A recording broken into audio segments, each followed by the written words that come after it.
नमस्कार बच्चों, हम आ चुके हैं माइक्रो एजुकेशन क्लासेस के इस प्लेटफॉर्म पे एक और वीडियो के साथ, जिसके अंदर अपन अम्ल क्षार एवं लवण का पार्ट नंबर 2 करने वाले हैं। पहले पार्ट के अंदर अपन ने तनुकरण तक समझ लिया था, जिसके अंदर अपन ने अम्ल क्षार क्या होते हैं, उसके आगे अम्ल क्षार की रासायनिक अभिक्रिया, जिसमें धातु के साथ बाइकार्बोनेट, कार्बोनेट, इन सब के साथ अपन ने अभिक्रिया कर ही ली थी। ठीक है, और लास्ट अपन ने तनुकरण करा था। उसके आगे अपन करने वाले हैं जिस टॉपिक का नाम क्या है भाई, पीएच स्केल। ठीक है, देखो पीएच स्केल होती क्या है। पीएच स्केल का अर्थ होता है पावर ऑफ हाइड्रोजन। अपन यहाँ पे बात किसकी करेंगे, हाइड्रोजन की पावर की, और इसी से अपन देखेंगे कि कौन ज्यादा अम्लीय है, कौन ज्यादा क्षारीय है, या फिर उदासीन, कौन उदासीन है, कौन उदासीन नहीं है। ठीक है, देखिए अभी सबसे पहले अपन बात कर लेते हैं पीएच स्केल की।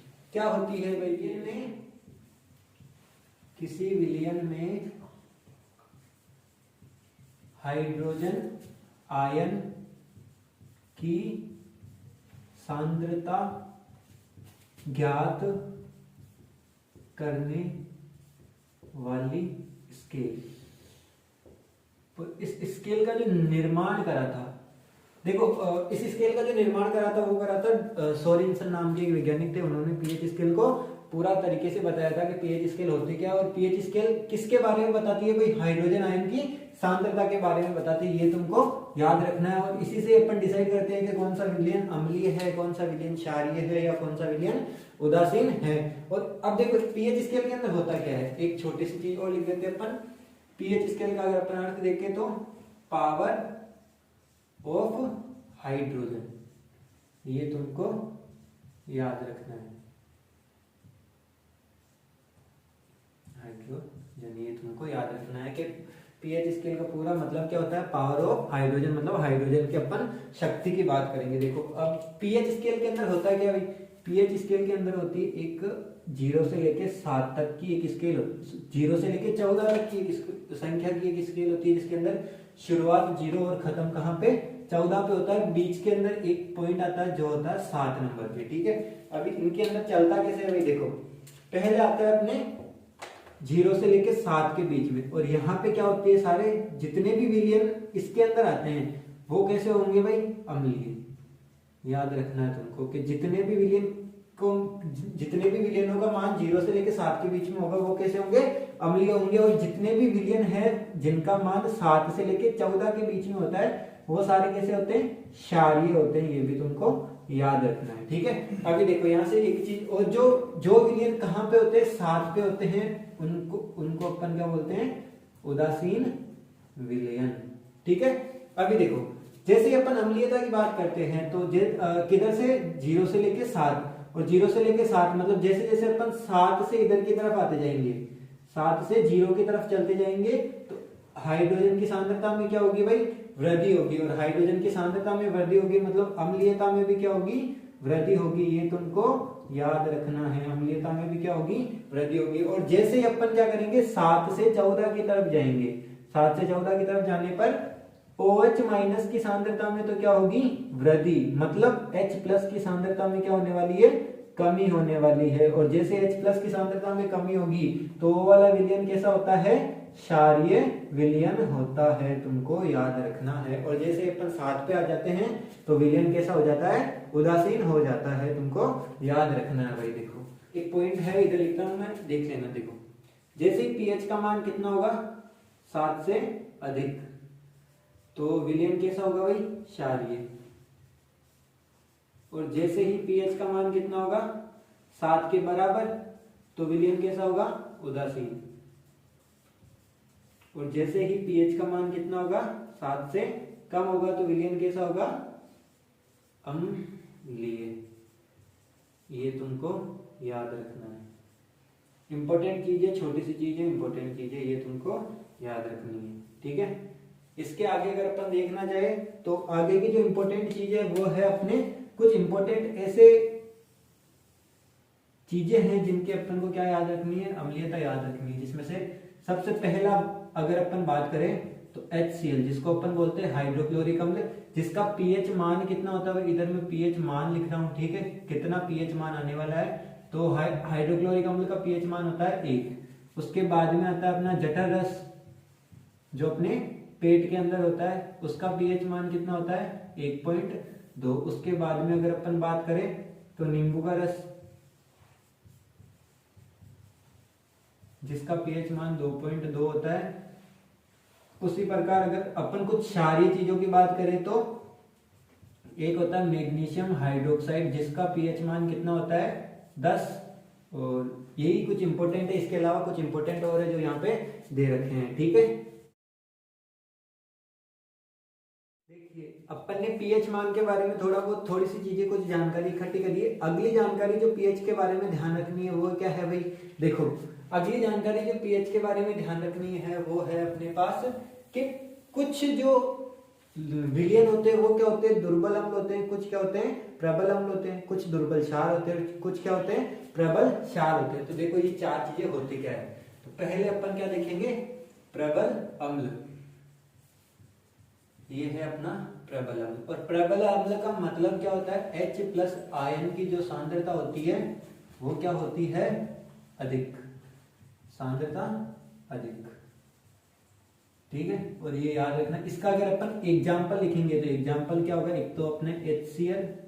ठीक है, आगे देखो और अपन एक अगला जो देखते हैं वो होता है दुर्बल अम्ल। और दुर्बल अम्ल की बात करें अपन तो जिसके अंदर क्या हो भाई H+ आयन की सांद्रता क्या हो कम हो, H+ आयन की सांद्रता कम।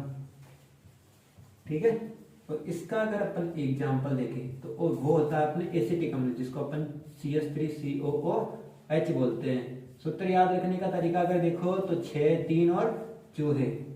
ठीक है, ऐसे तुम करके ट्रिक से भी याद रख सकते हो। एसिटिक अम्ल किसको बोलते हैं CH3COOH, तुमको याद रखना है। ठीक है, ये अपने दुर्बल अम्ल होता है। अगली अपन बात करें तो प्रबल क्षार की।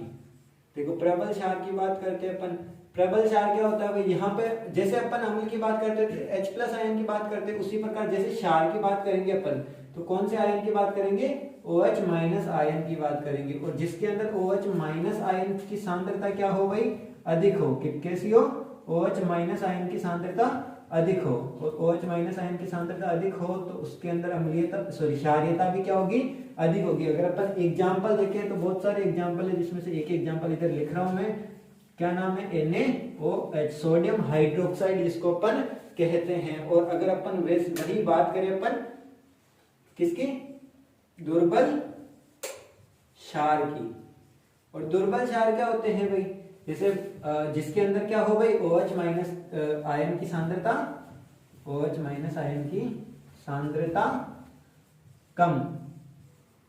और OH- आयन की सांद्रता कम हो उसको अपन क्या बोलते हैं भाई दुर्बल क्षार। और इसका अगर एग्जांपल देखें तो एक एग्जांपल अपन ने देखा था मैग्नीशियम हाइड्रोक्साइड जिसको अपन मिल्क ऑफ मैग्नीशिया बोलते हैं। इसके अलावा और भी एग्जांपल है, जैसे एक और होता है कैल्शियम हाइड्रोक्साइड, ये भी क्या होता है दुर्बल क्षार होता है, तुमको याद रखना है। ठीक है, अगला देखिए भैया अपन ने पीएच स्केल से शुरुआत करी थी जिसके आगे अपन ने क्या पढ़ लिया है दुर्बल अम्ल दुर्बल क्षार, जो सारे पीएच के ही टॉपिक है। उसके अगला जो पीएच का बढ़िया सा टॉपिक है उसका नाम क्या है भाई, देखो अगला जो पीएच का टॉपिक है उसकी अगर अपन बात करें तो वो है अपने दैनिक जीवन में पीएच के उपयोग। क्या करेंगे अपन दैनिक जीवन में पीएच का उपयोग करेंगे, कैसे करेंगे। ठीक है, पीएच के उपयोग किसमें दैनिक जीवन में। और मोस्ट इंपोर्टेंट टॉपिक है भाई ये 5 नंबर या 4 नंबर का सवाल आता है बड़े नंबरों में। अगर बड़ा नहीं आता तो इनमें से छोटे में सवाल आ ही जाता है, तुमको याद रखना है। सारी लैंग्वेज इसलिए मैं तुमको बोल के समझा देता हूँ, 4-5 पॉइंट है। तो सबसे पहले पॉइंट की अगर अपन बात करें, ठीक है, देखो पहला पॉइंट अगर अपन लिखना चाहें तो पहला पॉइंट होता है अपना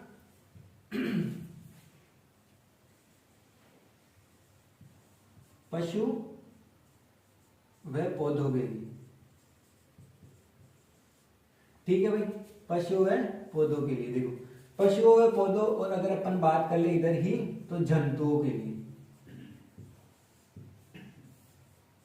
किस प्रकार से उपयोगी होता है पीएच। देखो तुम सभी को बताए, सबसे पहले अपन मानव शरीर की ही बात कर लेते हैं। तो मानव शरीर का पीएच कितना होता है भाई? जो असल में मानव शरीर असल में अगर पीएच की बात करें मानव शरीर के लिए तो 7.0 से लेके 7.8 के बीच में जो पीएच मान होता है उसी के बीच में कोई भी जंतु या फिर मानव शरीर की बात करें तो वो क्या रह सकता है, सही तरीके से कार्य कर पाता। अगर इससे कम पीएच हो जाता है तो वो जीवित नहीं रह पाता है। ठीक है, अगली बात करें अपन पशुओं व पौधों के लिए। तो पशुओं के लिए अगर अपन बात करें, जैसे कुछ जीव होते हैं जो जल के अंदर रहते हैं। ठीक है, जैसे कुछ जीव कहाँ रहते हैं? जल के अंदर, जलीय जीव होते हैं जैसे। ठीक है, अभी देखो कभी कभी क्या होती है, अम्लीय वर्षा होती है भाई।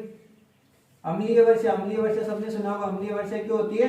क्योंकि यहाँ से सल्फर डाइऑक्साइड, कार्बन डाइऑक्साइड जैसे गैसें जाके और ऊपर बादलों के अंदर मिल जाती है या बादल का निर्माण करती है। फिर वही वर्षा जब होती है तो उसका पीएच मान क्या हो जाता है? 5.5 से क्या हो जाता है? कम हो जाता है। किससे? 5.5 से पीएच क्या हो जाता है? कम हो जाता है। और इसी पीएच मान की वर्षा को अपन क्या बोलते हैं? अम्लीय वर्षा बोलते हैं। और ये अम्लीय वर्षा जब किसके अंदर जाती है? नदी नालों के अंदर जाती है, फिर वहां से तालाबों के अंदर चल जाती है। और जब जलीय जीव उसके अंदर रहते हैं तो वो ये जो अम्लीय पानी होता है वो क्या होता है? उन जलीय जीवों के जीने के लिए क्या होता है? सही नहीं होता है, या फिर उसके अंदर ऑक्सीजन की कमी कर देता है, जिसके कारण वह जीव क्या ज्यादा समय तक जीवित नहीं रह पाते हैं। अगली बात करें अपन पौधों के लिए, तो देखो भाई पौधों के लिए अगली बात करें तो वो है अपनी मिट्टी, क्योंकि पेड़ पौधे किसके अंदर उगते हैं? मिट्टी के अंदर। तो मिट्टी के पीएच मान की बात करें, मिट्टी के पीएच मान, तो मिट्टी के पीएच मान की बात करें, अगर देखो भाई जो पेड़ पौधे उगते हैं उनके उगने के लिए जो पीएच मान होना चाहिए वो होना चाहिए 7। सही से अगर कोई पेड़ पौधा उगना है या उगना चाहेगा तो कौन से वाले पीएच में उगना चाहेगा? वो पीएच मान जिसका कैसा हो? 7 हो, या फिर अगर कैसा हो? उदासीन। क्योंकि 7 पीएच मान का मतलब क्या होता है कि प्रकृति कैसी है? उदासीन है। देखो जिस मिट्टी का पीएच मान कैसा हो? 7 हो, उसी के अंदर पेड़ पौधे उगना चाहेंगे। ठीक है, तो अगर कभी कभी देखो अपन ज्यादा फसल उगा लेते हैं जिसके कारण मिट्टी के अंदर क्या हो जाती है? अम्लीयता बढ़ जाती है, किसी कारण से क्षारीयता बढ़ जाती है, तो वो मिट्टी क्या हो जाती है? उपजाऊपन उसके अंदर क्या आ जाता है भाई? उपजाऊपन क्या आ जाता है? कम हो जाता है उसका। और उपजाऊपन कम हो जाता है तो पेड़ पौधे सही से वृद्धि नहीं कर पाते, और इसी उपजाऊपन को बढ़ाने के लिए मिट्टी को क्या करा जाता है? उदासीन करा जाता है। तो तुमने देखा होगा कभी कभी क्या होता है भाई, जो खेतिहर किसान होते हैं वो क्या करते हैं? खेत के अंदर राख डालते हैं, जिससे क्या होता है? उनकी जो राख कैसी होती है भाई? क्षारीय होती है। और खेत में अगर अम्लीयता बढ़ जाती है तो उसके अंदर क्या डाली जाती है? राख डाली जाती है, जिससे उस अम्लीयता को कम करके और खेत को कैसा बनाया जाए? उदासीन बनाया जाए। और जितना उदासीन खेत होगा उतना ही क्या होगा भाई? उपजाऊ अधिक होगा, वहां पे पेड़ पौधे भी क्या उगेंगे? ज्यादा उगते हैं। ठीक है, अगली बात करें अपन तीसरे नंबर के पॉइंट की, तो वो है अपना पेट, जिसको अपन क्या बोलते हैं? उदर। क्या बोलते हैं अपन? उदर। उदर में पीएच। ठीक है, उदर में पीएच का क्या काम होता है भाई? तुमने देखा होगा अपने पेट के अंदर कौन सा एक अम्ल पाया जाता है, और उस अम्ल का नाम क्या होता है? HCl, जिसका अपन ने पीएच मान अभी थोड़ी देर पहले देखा है 1 होता है, और बहुत ही हानिकारक अम्ल होता है। ठीक है, और ऐसा हानिकारक अम्ल अपने पेट के अंदर होता है। ठीक है, देखो, और ये जो पेट का जो पीएच मान या फिर जो HCl क्या होता है भाई? कभी कभी क्या होता है, अपन खाना वाना खा लेते हैं, अपने पेट में क्या होता है? खाना पचता नहीं है, और पचता नहीं है तो क्या होता है? जो अम्ल होता है उसका कार्य क्या होता है? पेट में जो खाना होता है उसको पचाने का। और जैसे पेट के अंदर खाना पचेगा नहीं तो वो अम्ल क्या करेगा? बहुत ज्यादा उत्तेजित या उत्सर्जित होगा, जिसके कारण अपने पेट के अंदर क्या होने लग जाती है? जलन होने लग जाती है। ठीक है, और इसी से अपने एक रोग होता है जिसको अपन क्या बोलते हैं? अल्सर। क्या रोग बोलते हैं? उसका नाम क्या है? अल्सर। और अल्सर के अंदर होता क्या है भाई?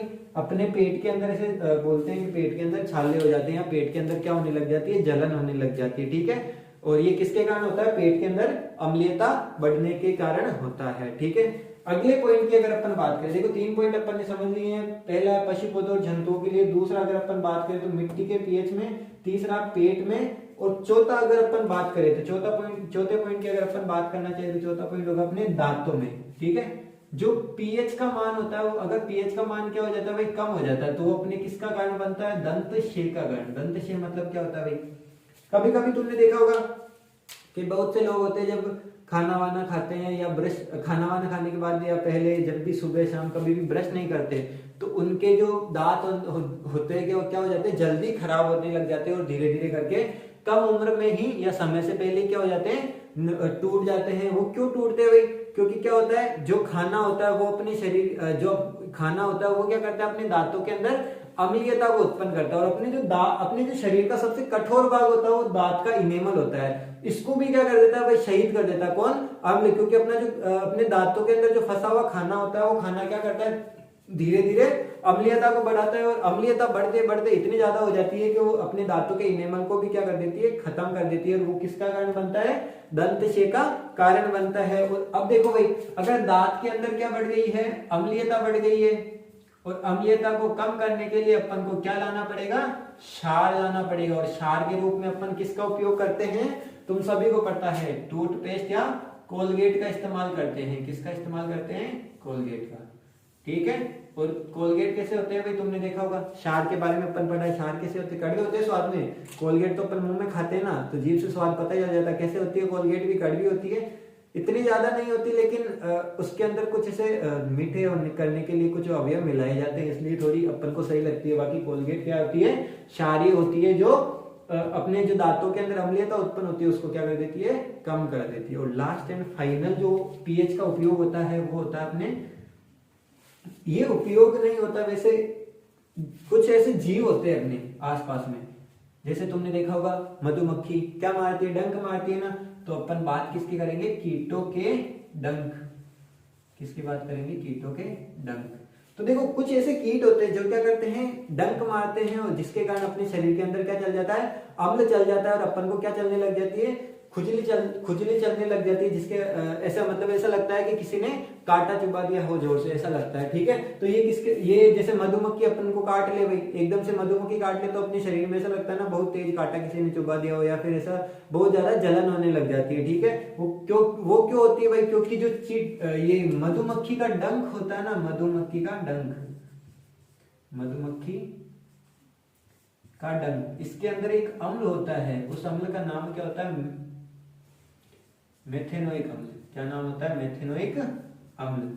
याद रखना है तुमको, एक तो होता है चींटी का डंक और इसके अलावा मेथेनोइक अम्ल होता है नेटल के डंक में। नेटल नाम का एक पौधा होता है नेटल के डंक में, और नेटल नाम का एक पौधा होता है जिसका डंक या कांटा जब अपन को लग जाता है ना तो भी अपन को सेम टू सेम मधुमक्खी जैसे काटती है उसी प्रकार का अनुभव होता है। और नेटल के डंक को खत्म करने के लिए इसके पास में एक डोक नामक पौधा उगता है। क्या नाम है, डोक पौधा। अगर इसकी अपन पत्तियां रगड़ लेते ना तो अपनी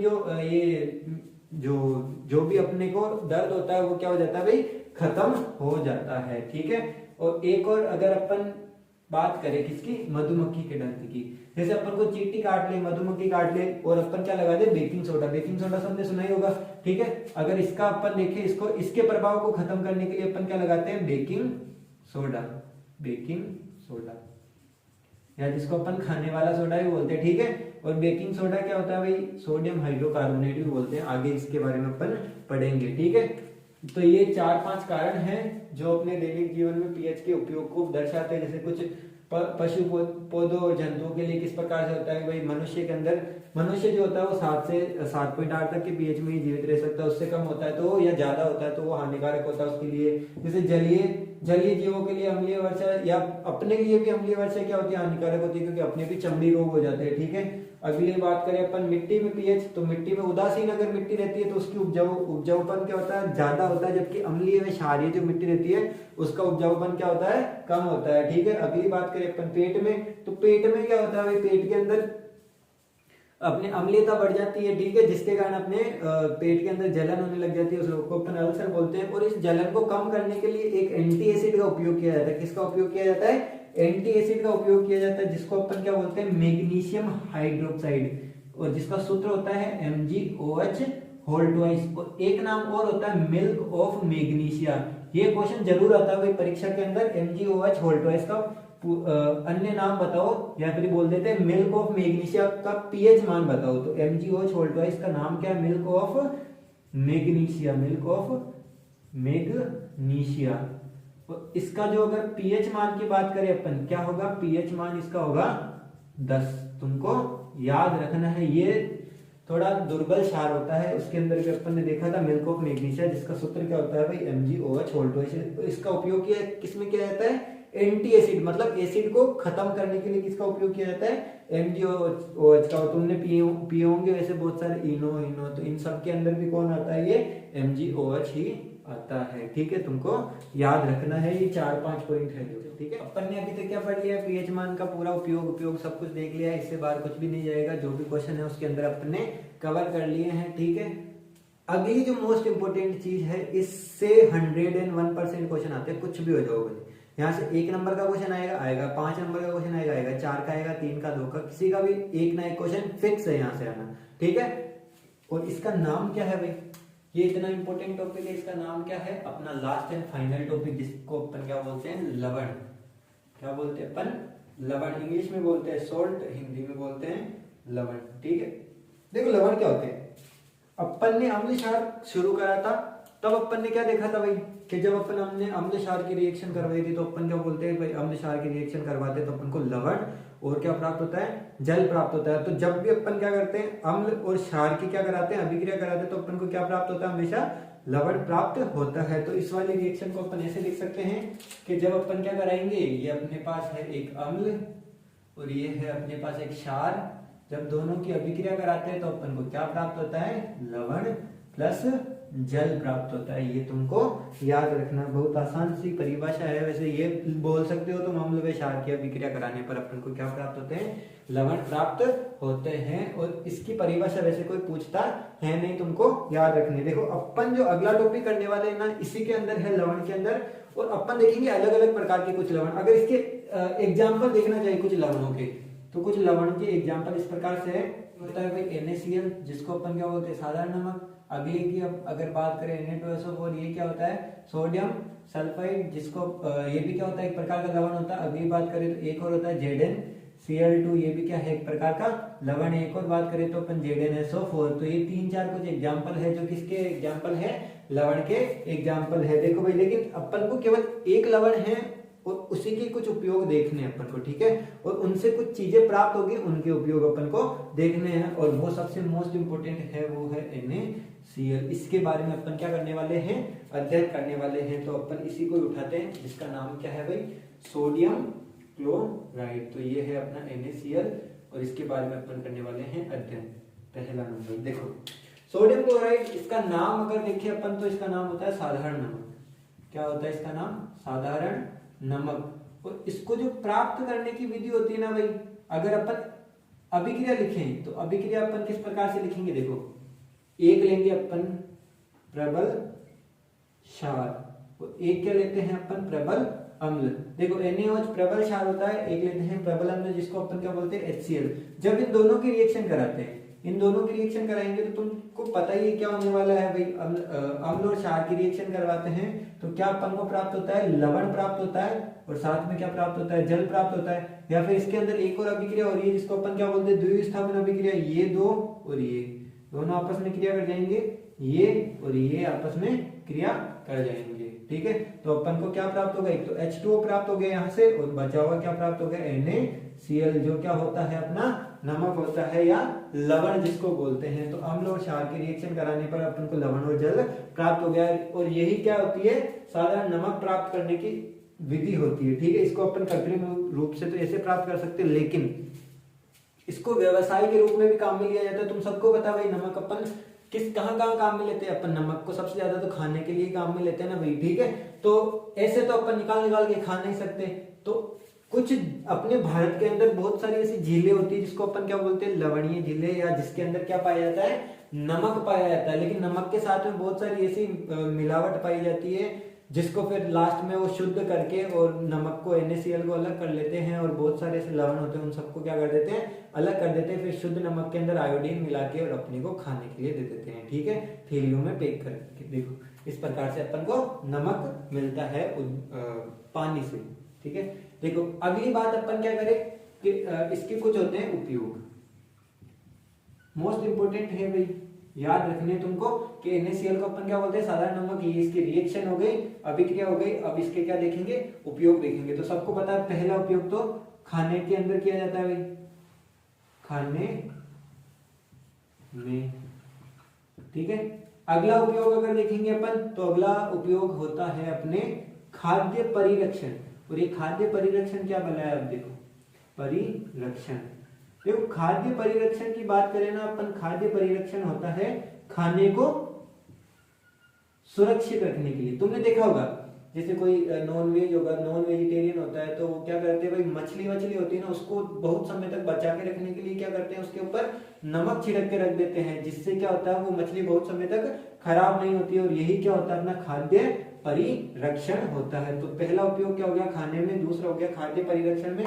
और तीसरे उपयोग की बात करें तो देखो NaCl का उपयोग कहाँ किया जाता है, बहुत सारे ऐसे यौगिक, सोडियम के यौगिक बनाने में किया जाता है। जैसे एक है अपने NaOH जिसको अपन सोडियम हाइड्रोक्साइड बोलते हैं, उसके अलावा आता है CaOCl2 जिसको अपन कैल्शियम क्लोराइड या विरंजक चूर्ण बोलते हैं। एक होता है सोडियम हाइड्रोक्साइड, सोडियम हाइड्रोकार्बोनेट जिसको अपन बेकिंग सोडा बोलते हैं, ठीक है। तो ये कुछ ऐसे यौगिक हैं जिनको बनाने में किसका उपयोग किया जाता है, सोडियम क्लोराइड का उपयोग किया जाता है। और एक एक करके अपन इन्हीं के बारे में पढ़ने वाले हैं कि इन सब का निर्माण कैसे होता है, इन सब का उपयोग कहाँ कहाँ होता है। अगला जो अपना पार्ट है वो क्या पढ़ना है अपन को, NaCl की कुछ ऐसे NaCl से बनने वाले कुछ ऐसे यौगिक होते हैं, उनके बारे में अपन को पढ़ना है। तो पहला जो यौगिक है उसका नाम क्या है भाई, उसका नाम है NaOH जिसको अपन क्या बोलते हैं, सोडियम हाइड्रोक्साइड। अगर अपन इसका नाम लिखें तो होता है सोडियम हाइड्रोक्साइड, ये अपन ने लिखा सोडियम हाइड्रोक्साइड। और सोडियम हाइड्रोक्साइड का अगर अपन प्रचलित नाम लिखे, और प्रचलित नाम क्या होता है भाई, कास्टिक सोडा। क्या नाम होता है, कास्टिक सोडा। ये तुमको याद रखना है कि प्रचलित नाम क्या होता है इसका, कास्टिक सोडा होता है। और ये अपन को प्राप्त कैसे होता है, देखो ये एक बढ़िया सा चित्र मैंने बना रखा है जिसके अंदर एनोड है अपने पास, एक कैथोड है।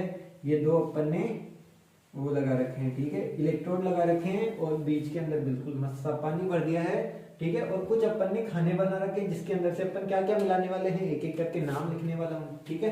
देखो ये NaOH अपन को कैसे प्राप्त होता है, कैसे प्राप्त होता है, अपन क्या करेंगे, इधर से पहले इसके अंदर क्या था, पानी था, इधर से डाला अपन ने NaCl, क्या डाला, NaCl, सोडियम क्लोराइड डाला, तो पानी के अंदर जाके क्या हो गया, घुल गया वो, ठीक है। और जैसे अपन क्या करेंगे, यहाँ से बिजली चालू करेंगे, और बिजली चालू करते ही अपनी कुंजी थी अपन ने चालू कर दी। और जैसे अपन ने क्या करा, कुंजी को चालू करा, तो अंदर कौन है भाई, HCl है, सॉरी NaCl है। और NaCl पानी के अंदर जाते कितने भागों में टूट गया, दो भागों में, Na प्लस और Cl माइनस के अंदर। उसी प्रकार जैसे अपन ने विद्युत चालू करी, विद्युत चालू करते क्या सीन हुआ भाई, तुम सबको पता ही है कि जैसे अपन पानी के अंदर क्या डालते हैं, विद्युत डालते हैं, तो पानी भी क्या होता है, दो भागों में टूट जाता है। कौन कौन से, एक तो टूटता है H प्लस के अंदर, एक टूटता है अपने OH माइनस के अंदर, तुमको याद रखना। अभी देखो आगे क्या सीन होने वाला है, आगे सीन होने वाला है भाई, ये जो NaOH है ना, ये किसके साथ जाके टच कनेक्ट हो जाएगा, OH के साथ में, और Cl बेचारा अलग अपन को प्राप्त हो जाएगा, H प्लस अपन को या H अपन को, हाइड्रोजन गैस अपन को अलग प्राप्त हो जाएगी। देखो हमेशा ध्यान रखना, कैथोड क्या होता है, माइनस का होता है, तो ये जो हाइड्रोजन गैस है वो कहाँ पे प्राप्त होगी, कैथोड के ऊपर, क्योंकि हमेशा जो माइनस वाला है वो किसको अट्रैक्ट, आकर्षित करता है, प्लस वाले को। तो यहाँ पे कौन सी गैस निकलेगी, अपनी हाइड्रोजन गैस निकलेगी। उसी प्रकार तुमको याद रखना भाई, Cl किस में होता है, माइनस में, तो यहाँ से जो अपन को गैस प्राप्त होगी वो कौन सी गैस प्राप्त होगी, Cl2 गैस अपन को प्राप्त होती है। और लास्ट में जो अपने देखो एक यौगिक बन रहा है Na प्लस और OH माइनस का पूरा विलयन अपन को प्राप्त हो रहा है, वो क्या प्राप्त होता है, NaOH, जिसका नाम क्या होता है भाई, सोडियम हाइड्रोक्साइड, या जिसका अपन क्या बोलते हैं, कास्टिक सोडा बोलते हैं, ठीक है। देखो अपन ने प्राप्त कर लिया कास्टिक सोडा। अब देखो ये सारी प्रक्रिया हुई, इस प्रक्रिया का एक नाम होता है और वो नाम क्या होता है भाई, उस नाम को अपन बोलते हैं क्लोर क्षार प्रक्रिया। क्या बोलते हैं अपन, क्लोर क्षार प्रक्रिया, ठीक है। और क्लोर क्षार प्रक्रिया क्या होती है, देखो इसकी एक रिएक्शन लिखता हूं मैं बढ़िया सी, तुमको उससे सबको समझ में आ जाएगा। कौन सी रिएक्शन है भाई, देखो क्लोर-क्षार प्रक्रिया का मतलब क्या है कि जब अपन क्या कराते हैं NaCl, ये ले रहे हैं अपन NaCl को, ठीक है, और उसको किस में ले रहे हैं एक्वस सॉल्यूशन में, मतलब जलीय विलयन के अंदर ले रहे हैं, और क्या लेते हैं अपन H2O, बोल रहे हैं ना भाई, जलीय विलयन में तो H2O अपन को लेना पड़ेगा, ठीक है। इन दोनों को मिला के अपन क्या कराते हैं विद्युत अपघटन, क्या करवाते हैं विद्युत अपघटन।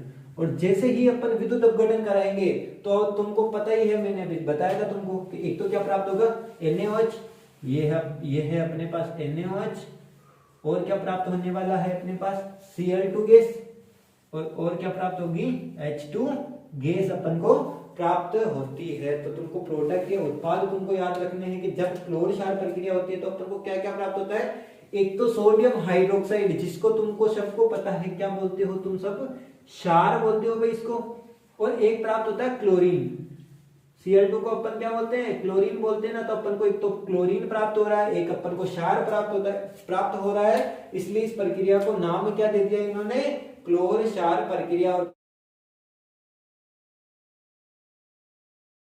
और क्लोर-क्षार प्रक्रिया के द्वारा अपन किसको प्राप्त करते हैं, कास्टिक सोडा, जिसका नाम क्या है भाई सोडियम हाइड्रोक्साइड, जिसका सूत्र क्या होता है NaOH होता है। तुमको याद रखना है, बहुत आसान है, इतना ज्यादा डिफिकल्ट नहीं है। अगली बात करें अपन, तो देखो अगली बात अपन को जो याद रखनी होगी वो क्या है, अपन को याद रखने पड़ेंगे जो उत्पाद अपन को प्राप्त होते हैं उन सबके उपयोग, कि भाई जो भी चीज प्राप्त हो रही है कहीं ना कहीं तो काम आने वाली है ना। ऐसा तो नहीं फ्री में अपन को प्राप्त हो गई, ऐसे पढ़े तो पढ़े, बिना मतलब तो कोई निकालता नहीं है आज की दुनिया में, बिना मतलब के तो कोई काम होता नहीं है।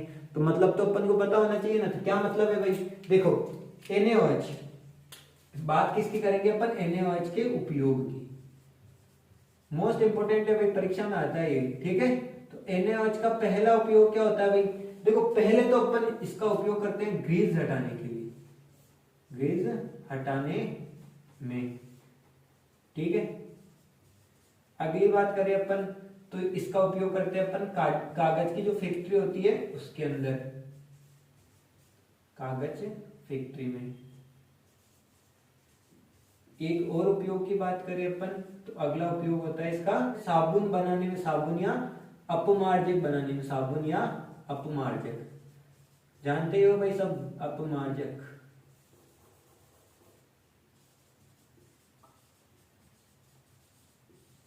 ठीक है। ये अपन को याद रखने हैं भाई, ग्रीस हटाने में, कागज की फैक्ट्री में, साबुन या अपमार्जक में। एक और अगर उपयोग याद रखना तुमको, वैसे तो इतना इंपॉर्टेंट नहीं है लेकिन फिर भी कृत्रिम फाइबर में इसका उपयोग किया जाता है। ये 4 उपयोग है इसके, ये तुमको याद रखने हैं, परीक्षा में पूछे जाते हैं कि NaOH जो अपन क्लोर-क्षार प्रक्रिया में उत्पाद प्राप्त होते हैं उनके तुम उपयोग बताओ, तो तुमको 4 उपयोग बताते हैं, ग्रीस हटाने, कागज फैक्ट्री, साबुन या अपमार्जक या कृत्रिम फाइबर बनाने में, इन सभी का क्या किया जाता है उपयोग किया जाता है। अगला अपन को क्या प्राप्त होता है भाई क्लोरीन।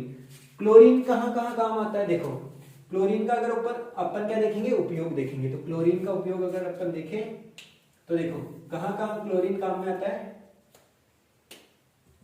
पहली चीज जो क्लोरीन काम में आता है वो होता है जल की स्वच्छता के लिए, जल की स्वच्छता, ठीक है। ये उपयोग अपन देख रहे हैं इनके, और पहला क्या उपयोग है जल की स्वच्छता में। दूसरा जो उपयोग इसका होता है वो क्या होता है भाई, जो स्विमिंग पूल का पानी होता है उसको साफ करने में, किसको स्विमिंग पूल के पानी को साफ करने में, स्विमिंग पूल में। अगला जो काम आता है वो आता है अपने PVC, पोली वाइनिल क्लोराइड, इसका फुल फॉर्म तुमको याद रखना है, पोली वाइनिल क्लोराइड। PVC का पूरा नाम क्या होता है, पोली वाइनिल क्लोराइड, तुमको याद रखना है। अगला जो इसका उपयोग होता है वो होता है भाई कीटनाशकों या रोगाणु नाशक के रूप में इसका उपयोग। जैसे क्लोरीन से बहुत सारी दवाइयां बनती है, जिससे जैसे रोगाणु होते हैं उन सबको क्या कर सकते हैं अपन, मार सकते हैं, ठीक है। रोगाणु नाशक दवाइयां बनाने में किया जाता है, तुमको याद रखना है। और लास्ट एंड फाइनल जो उत्पाद अपन को प्राप्त हुआ है वो कौन सा प्राप्त हुआ है, हाइड्रोजन अपन को प्राप्त हुआ। भाई हाइड्रोजन तो सबको पता है ईंधन के रूप में काम में आता है, ठीक है, बिल्कुल आसान है। अगला मार्गरीन। एक और अपन बात करें तो खाद के रूप में, खाद के रूप में अमोनिया,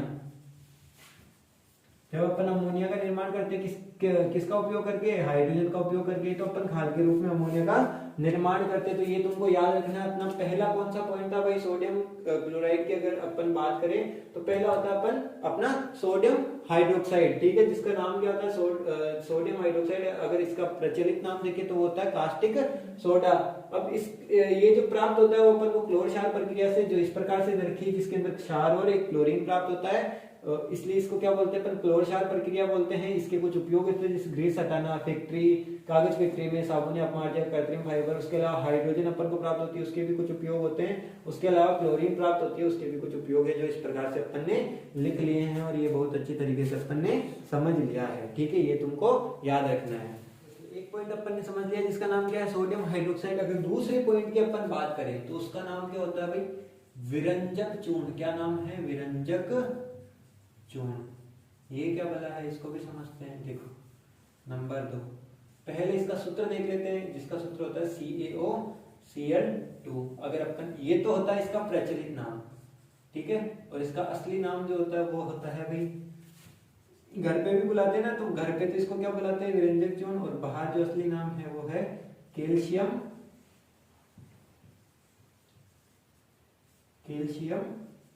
क्लोरेट। क्लोरेट, या एक और इसको अपन बोल सकते हैं कैल्शियम ऑक्सी क्लोराइड। ये दोनों नाम इसी के होते हैं भाई, ठीक है, तुमको याद रखना है। वैसे परीक्षा में इतना पूछते नहीं है, तुमको सीधा याद रखना है CaOCl2 क्या होता है, विरंजक चूर्ण होता है, इतना सा याद रखना। अब देखो भाई ये प्राप्त कैसे होता है, जैसे अपन ने समीकरण उसके लिए देखी थी, इसके लिए भी तो देखनी पड़ेगी।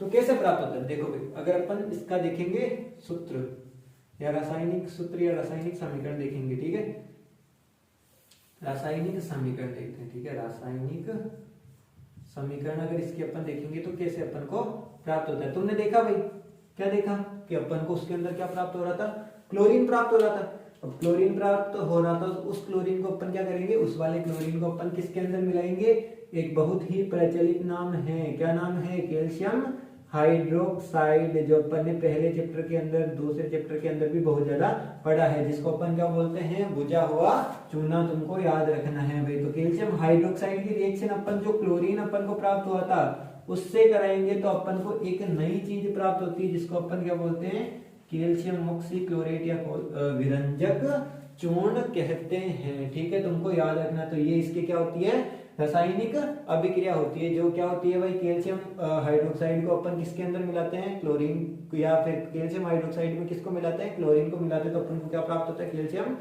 ऑक्सीक्लोरेट अपन को, या विरंजक चूर्ण अपन को प्राप्त होता है। अब देखो, जो चीज प्राप्त होती है उसका कुछ ना कुछ तो उपयोग होता ही है, तो इसका भी कुछ ना कुछ उपयोग होगा, तो उपयोग इसके देख लेते हैं। तो देखो भाई, उपयोग की बात करें अपन तो पहला उपयोग क्या होता है इसका, जैसा इसका नाम है, जैसा इसका नाम क्या है भाई, विरंजक चूर्ण, तो इसका उपयोग करते हैं हम विरंजन में। विरंजन का मतलब क्या होता है भाई, कलर करने में। विरंजन में मतलब जितनी भी जैसे कोई भी कपड़े होते हैं, लकड़ी इन सब के ऊपर अगर अपन कलर करते हैं, विरंजन करते हैं, तो किसका उपयोग किया जाता है, विरंजक चूर्ण का उपयोग किया जाता है। दूसरा जो उपयोग अपन को याद रखना है वो क्या होता है भाई, अपने पीने के पानी को क्या करेंगे, पीने के पानी को जीवाणु मुक्त करने में, ठीक है, अगर पीने के पानी को अपन साफ करेंगे या जीवाणु मुक्त करेंगे तो किसका उपयोग करते हैं अपन, विरंजक चूर्ण का उपयोग करते हैं। और तीसरा है वो तो ऐसे टाइम पास में है, याद रखो चाहे ना रखो चल जाएगा, ठीक है, उपचायक के रूप में, किसके रूप में, उपचायक के रूप में अपन किसका उपयोग करते हैं, विरंजक चूर्ण का उपयोग करते हैं। तो ये तुमको याद रखना है भाई, कैल्शियम क्लोरेट सबसे इंपॉर्टेंट इसका नाम ही है कि तुमको या तो ये दे देंगे या विरंजक चूर्ण दे देंगे और बोल देंगे सूत्र बताओ, या बोल देंगे प्रचलित नाम बताओ। तो इसका नाम क्या होता है, प्रचलित विरंजक चूर्ण। इसकी रासायनिक समीकरण इस प्रकार से है, जो कभी नहीं पूछते और पूछेंगे भी नहीं, फिर भी तुम याद करके जाना, क्या पता पूछ ही ले, ठीक है। और लास्ट है इसके उपयोग, जो हर बार पूछे जाते हैं। सबसे इंपॉर्टेंट जो है वो है अपने पीने के पानी को जीवाणु मुक्त करने के लिए किसका उपयोग किया जाता है भाई? विरंजक चूर्ण का। सबसे ज्यादा बार यही पूछा गया है, इस बार भी पूछ सकते हैं। अगला जो यौगिक, जिस यौगिक की अपन बात करने वाले हैं उससे तुम सभी चिर परिचित हो, लेकिन इतनी जानकारी नहीं है कि तुमको पता हो वो क्या है, ठीक है। नाम उसका है बेकिंग सोडा। क्या नाम है भाई? Baking soda. Number 3 baking soda. और बेकिंग सोडा क्या होता है भाई? जो अपना खाने वाला सोडा होता है ना, उसी को अपन क्या बोलते हैं? Baking soda. एक नाम और होता है जिसको अपन क्या बोलते हैं? Sodium hydrocarbonate. तुमने देखा होगा जब अपन ने रिएक्शन कराई थी धातु कार्बोनेट और बाइकार्बोनेट के किसके साथ? अम्ल व क्षार के साथ, जब अपन ने इनको देखा था। तो इसका सूत्र होता है, ये नाम क्या होता है? Baking soda. एक अन्य नाम जो होता है वो होता है सोडियम हाइड्रो, या जिसको अपन बोलते हैं बाइकार्बोनेट। तुमको याद रखना है भाई, ठीक है। बिल्कुल आसान है, इतना ज्यादा हार्ड नहीं है। अब देखो इसके निर्माण की विधि अपन बोलते हैं कि भाई किस प्रकार से अपन को प्राप्त होता है।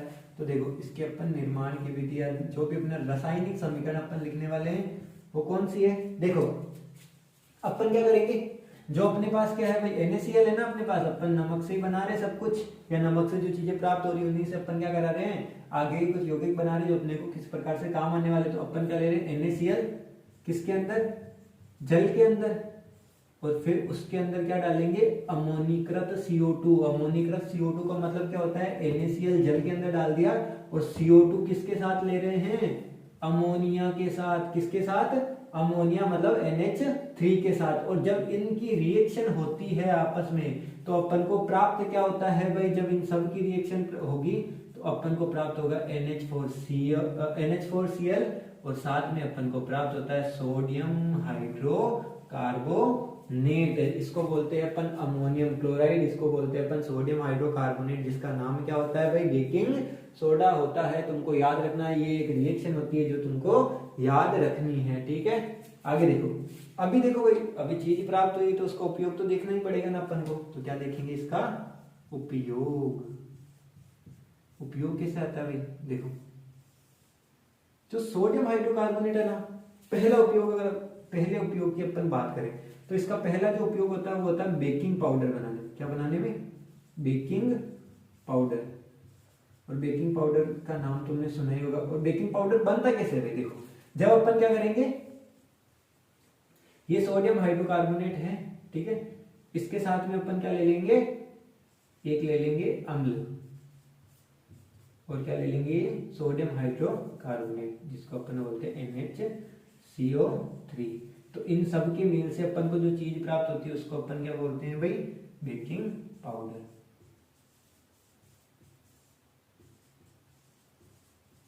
ठीक है, ये तुमको याद रखना है, बिल्कुल सीधा सीधा याद रखना है। बेकिंग पाउडर बनाने में रिएक्शन कोई नहीं पूछता कि बेकिंग पाउडर बनाने में किसका इस्तेमाल किया जाता है? NH4Cl का, सॉरी NaHCO3 का उपयोग किया जाता है। अगली बात अगर अपन देखें तो ये जो पाव रोटी, इन सबको पाव रोटी या डबल रोटी होती है, इन सबको फुलाने या बनाने में भी किसका उपयोग किया जाता है? इसका NaHCO3 का उपयोग किया जाता है, जिसको अपन क्या बोलते हैं? बेकिंग सोडा या सोडियम हाइड्रोकार्बोनेट कहते हैं, ठीक है। दूसरा अगर इंपॉर्टेंट इसका उपयोग देखें तो वो होता है अपने सोडा अम्ल अग्निशामक। क्या होता है भाई? देखो अग्निशामक का अर्थ क्या है? आग बुझाने के लिए, ठीक है। अभी तुमने देखा होगा कि जब अपन ने रिएक्शन कराई थी किसकी? सोडियम हाइड्रोकार्बोनेट की। किसके साथ कराई थी अपन ने रिएक्शन? अम्ल के साथ कराई थी। तो जब अपन ने ये सोडियम हाइड्रोकार्बोनेट की रिएक्शन किसके साथ कराई थी? अम्ल के साथ कराई थी। तो अपन को क्या प्राप्त हुई थी? गैस प्राप्त हुई थी, जिसको अपन क्या बोलते हैं? CO2। और CO2 जो गैस प्राप्त हुई थी, ये क्या करती है भाई? CO2 आग बुझाने का काम करती है। और अग्निशामक का अर्थ भी क्या होता है? आग बुझाने वाले, ठीक है।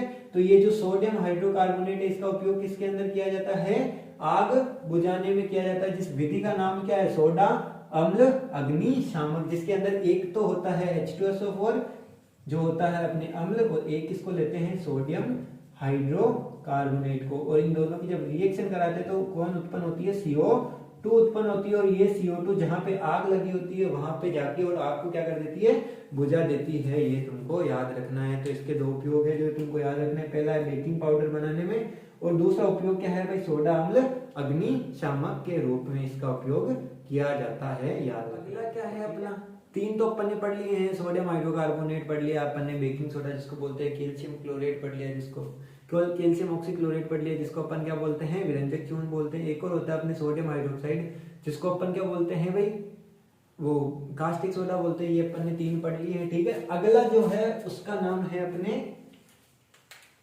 बढ़िया सा नाम है उसका जो है धावन सोडा, ठीक है भाई। देखो धावन सोडा मतलब ऐसा नहीं है कि पीने वाला कोई ऐसा है जिससे धुल जाएगा। धावन सोडा का मतलब क्या है कि जैसे अपन कपड़े वपड़े धोते हैं ना, इन सब के अंदर किसका इस्तेमाल किया जाता है, धावन सोडे का ही इस्तेमाल किया जाता है, ठीक है। अब देखो धावन सोडे का निर्माण कैसे होता है ये अपन को देखना है। सबसे पहले इसका सूत्र देख लेते हैं, क्या होता है भाई, Na2CO3.10H2O और इसी को अपन क्या बोलते हैं, धावन सोडा बोलते हैं। इसका निर्माण कैसे होता है, देखो निर्माण के लिए अगर अपन देखें तो ये अपने निर्माण कैसे होता है, इसका निर्माण देखो, निर्माण के लिए क्या होता है, देखो जब अपन क्या करते हैं बच्चों, सोडियम हाइड्रोकार्बोनेट को अपन क्या करते हैं, गर्म करते हैं और गर्म करते हैं तो अपन को क्या प्राप्त होता है, एक तो प्राप्त होता है Na2CO3, उसके साथ में CO2 और एक और क्या निकल जाता है, जल निकल जाता है। देखो यहाँ से अपन को क्या प्राप्त हुआ है, Na2CO3, लेकिन ये Na2CO3 धावन सोडा नहीं होता। जब अपन क्या करते हैं, इसका क्रिस्टलीकरण करते हैं, देखो एक रिएक्शन और होती है इसकी, क्या करते हैं इसका, यहां से आगे क्या करना पड़ता है अपन को, इसका क्रिस्टलीकरण करना पड़ता है।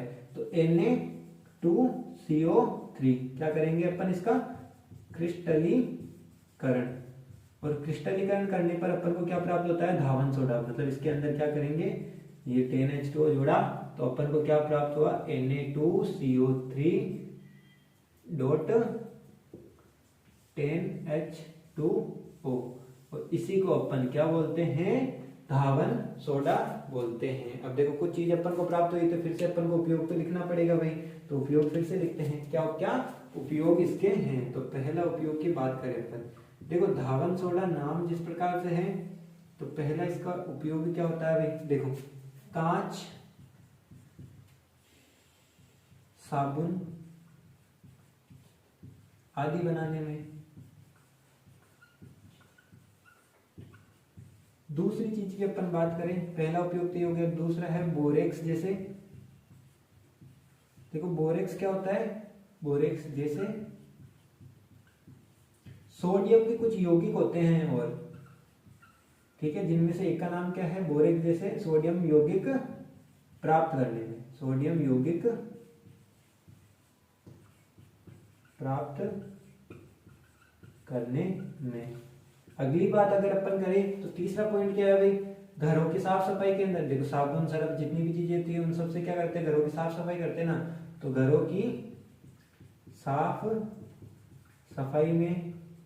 और लास्ट एंड फाइनल जिसको अपन बोलते हैं जल की स्थायी कठोरता हटाने में, जल की स्थायी कठोरता हटाने में। तो ये कुछ 4 पॉइंट हैं किसके भाई, धावन सोडा के, जो अपन को याद रखने हैं और यहाँ से क्वेश्चन आता है, ठीक है। इनमें से अगर क्वेश्चन आएगा तो उपयोग में से आएगा, ऊपर में से मेरे को नहीं लगता इतने ज्यादा क्वेश्चन बनने वाले, इतनी इंपॉर्टेंट चीज है भी नहीं। तुमको सूत्र याद रखना है, Na2CO3 किसका सूत्र होता है भाई, धावन सोडा का सूत्र होता है और इसके कुछ उपयोग होते हैं। जैसे सबसे इंपॉर्टेंट यही है, ये दो जो लिखे ना मैंने, एक तो एक कांच वाला और एक ये फोर्थ वाला जिसके अंदर जल की स्थायी कठोरता, ये अपन चौथे चैप्टर के अंदर पढ़ेंगे पूरा कि जल की स्थायी कठोरता किस प्रकार से हटाते हैं ये धावन सोडा वगैरह, ठीक है। तो ये दो इंपॉर्टेंट है, ये तुमको याद रखने हैं। चलते हैं अगले और पांचवें की, नंबर 5 जिसका नाम क्या है, देखो 5 नंबर पे कौन आ रहा है, प्लास्टर ऑफ पेरिस। और प्लास्टर ऑफ पेरिस को अपन इसे पीओपी करके भी लिख सकते हैं, ठीक है। देखो इसका निर्माण कैसे होता है, इसका निर्माण होता है भाई, देखो जब एक चीज होती है जिसका नाम क्या है, जिसका नाम है जिप्सम, जिसका नाम क्या है, जिप्सम, और जिप्सम का सूत्र क्या होता है भाई, जिप्सम का सूत्र होता है CaSO4.2H2O।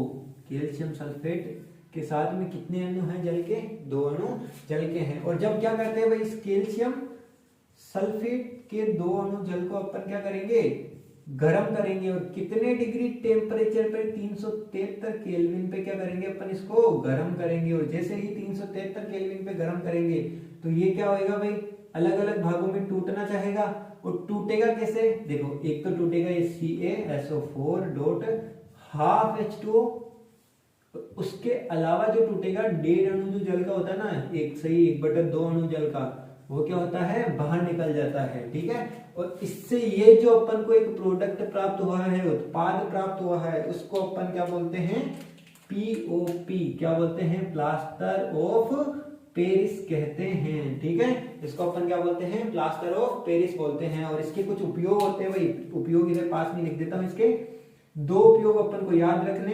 एक तो जब अपन लड़ाई वड़ाई करते हैं तो हड्डियां टूट जाती है ना, अपनी नहीं, अपनी टूटती है दूसरों की। तो जिसकी भी हड्डियां टूटती है उन हड्डियों को जोड़ने के लिए किसका उपयोग किया जाता है भाई, POP, प्लास्टर ऑफ पेरिस का उपयोग किया जाता है। पहला उपयोग क्या है,